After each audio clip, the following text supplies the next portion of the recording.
So our rescue, I wanted it to be a specialized in neonatal kittens because I knew that for most neonatal kittens, especially orphans that are found, they'll go to shelters and be euthanized because most shelters don't have the capacity or the resources to feed them 24/7 and take care of the little babies.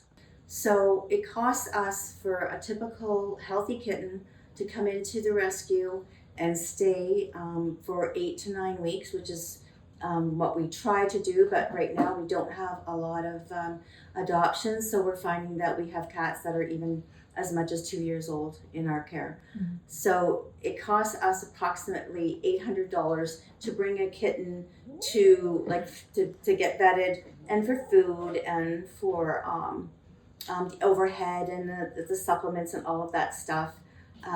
It costs about $800. That's for a healthy kitten. So that's basically it in a nutshell. There are all kinds of expenses that, unforeseen expenses that we never know what's going to happen.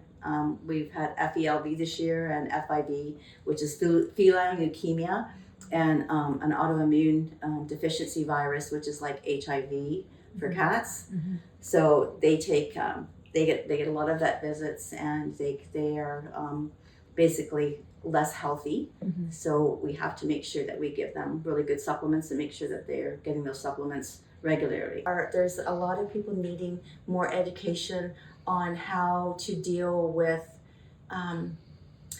colonies of cats, and our colonies in the area and our stray cats is just growing and growing.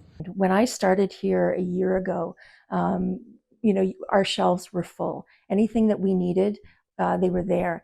And in the spring and summer, we had a real boom with kitten season, and we were just bursting at the seams with intakes. And I just saw our donations and our supplies dwindle, and now our shelves are empty.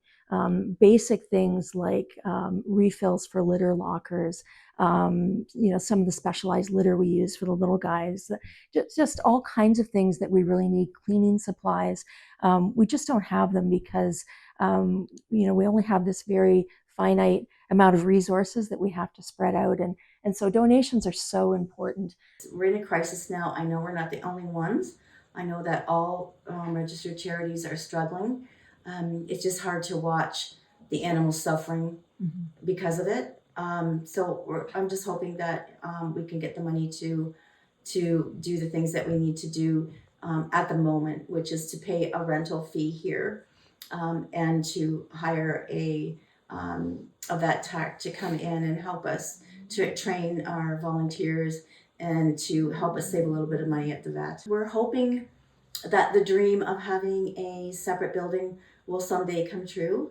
We've had some issues on and off. It's in the story. I've written it all down in the story about, our time at Oxford Center, which wasn't a lot of fun.